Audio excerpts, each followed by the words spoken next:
Nú komið að rauða þræðinum með Ásmundi Magnússyni lækni.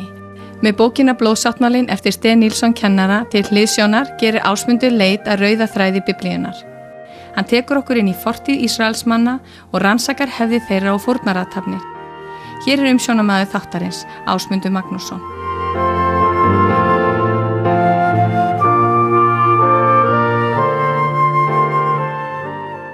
Komiði sæl. Við höfum verið að ræða skuggamyndirnar í Gamla testamentinu.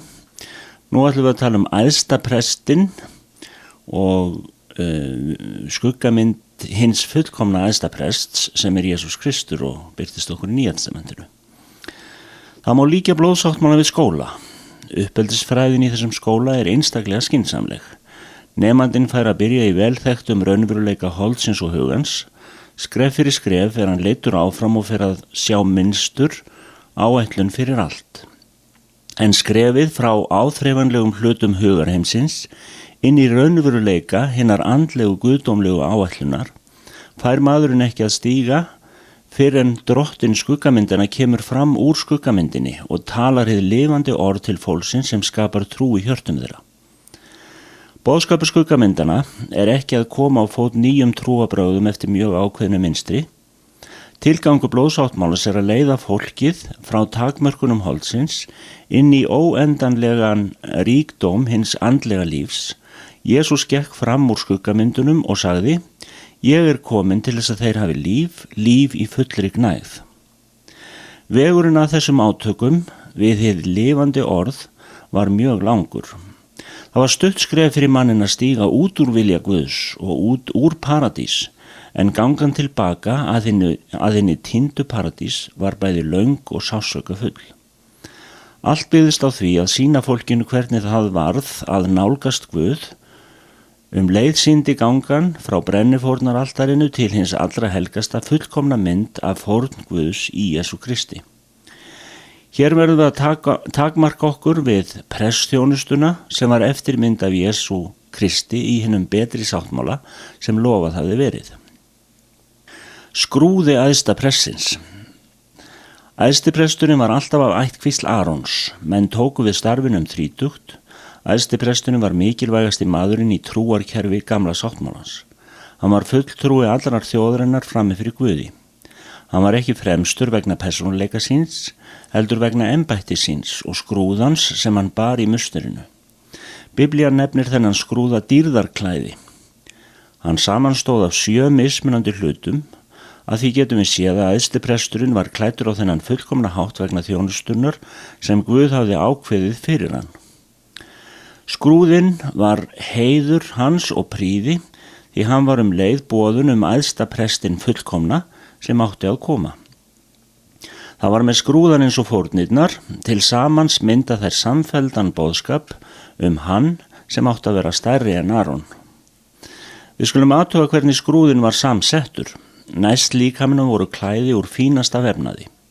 Í Biblíunni táknar fínn vefnaður réttlæti. Á tákgrænan hátt átti æðstipresturinn að vera klæddur fullkomnu réttlæti. Utan yfir þessu var æðstipresturinn í bláum möttli. Blái liturinn táknar alltaf hið himneska og vitnisburður að æðstipresturinn gegndi himnesku hlutverki. Möttullin var styttri en dragsíðu hvítu línklæðin. Neðst á möttulfaldinum héngu bjöllur úr gulli og á milli bjallana héngu granadepli í litunum 3 sem einkenndu skrúðan að öðru leyti, dökkbláum, purpurarauðum og rósrauðum. Litir fyrir það himneska, konunglega og fyrir blóðið. Það boðskapurinn hann sem átti að koma frá himnum og á sem konungur að endurreisa ríki sitt með endurleysandi blóði sínu. Þegar æðstipresturinn hreyfði sig í hinu allra helgasta sá fólkið hann ekki, en það heyrði í bjöllunum og vissi að þá var hann í þjónustu fram fyrir Guði fyrir þeirra hönd. Utan yfir möttlunum var æðstipresturinn í stuttum ermalausum jakka sem nefndist hökull. Hann var ofinn úr ekta gullþráðum ásamt línþráðum í dökkbláum, purpurarauðum og rósrauðum litum. Hökullin samanstóð af bakhluta og framhluta og var haldið saman með 2 gullkeðjum yfir axlirnar. Á öxlunum voru 2 sjóamsteinar og á þá grafin nöfn ættkvísla Ísraels, 6 nöfn á hvorum. Steinarnir voru greiftir inn í umgerðir úr gulli, högullin var nokkuð styttri en blái möttullin og utan yfir hann var æðstipresturinn girtur belti sem var ofið úr fínum vefnaði. Þetta táknaði að hann var í þjónn, bæði þjónn Guðs og fólksins. Brjóstskjöldurinn hékk yfir höglinu. Einnig hann var gerður úr listvefnaði í sömu litum, dökkbláum, purpurarauðum og rósrauðum. 12 eðalsteinar voru festir á skjöldin og nöfn ættkvíslana 12 grafin í þá. Æðstipresturinn bar sem sagt á tákgrænan hátt allt fólkið á hjarta sínu þegar hann gekk fram fyrir Guð.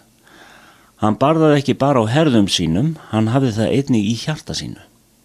Og takið eftir að nöfnin á brjóstskildinu voru grafin í ekta dýrmæta og glitrandi steina. Þeir glitruðu í samræmi við það ljós sem skein á þá.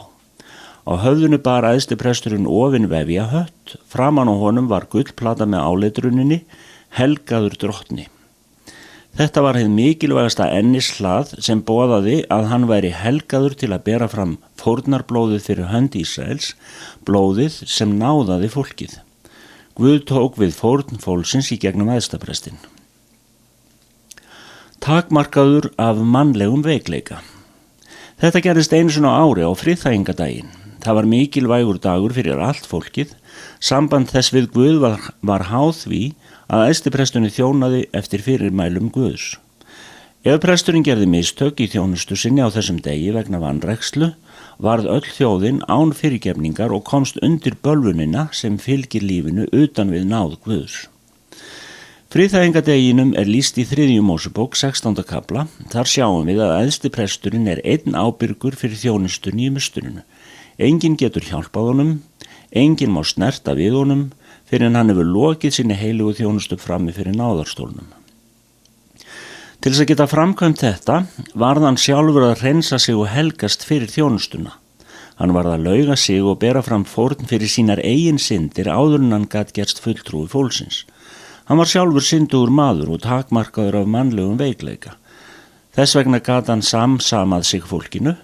Hann varð að ganga í ljósi 7 arma ljósastikunar. Hann varð að ganga fram hjá borðinu með skoðunabröðunum og reykelsisaltarinu og umlíkjast reykelsi til að geta nálgast Guð og lifað í blindandi ljósi dýrðarinnar. Af þessu sjáum við hversu ófullnægjandi gamli sáttmálinn var.